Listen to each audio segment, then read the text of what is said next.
สบายดีทุกคนทักทายสบายดียามมื้อแลงบ่าวหลวงทำงานอยู่ประชาสงเคราะห์ซอย16มื้อนี้มาซื้อลูกชิ้นเป็นหยังจังกินแต่ลูกชิ้นว่าติเนื่องจากว่าแถวนี้หั้นกับข้าวหายากพี่น้องมันบ่มีร้านขายกับข้าวย่างสุดซอยก็บ่มีขายแถวนี้หากินยากยากแต่ละมื้อกินข้าวมื้อละเทื่อสองเทื่อญ้อนว่าบ่มีร้านขาย ก็ดีเดะเนาะจั่งบ่เปลืองเงินเนาะ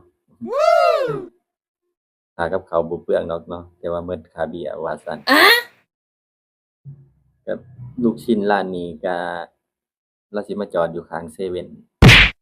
บางมื้อเลาก็มาบางมื้อเลาก็บ่มาแล้วแต่อารมณ์เลาเนาะมื้อใดอารมณ์เลาดีเลาก็มาขายถ้ามื้อใดเลาผิดกับเมียแล้วก็อดกินเลยเราคักนะพ่อใหญ่นี่ฝากท้องไว้กับเลานี่แหละยามมื้อแลงลูกชิ้นร้านเลานี่คือว่าแหละมื้อเลามาก็มามื้อเลาบ่มาก็บ่มา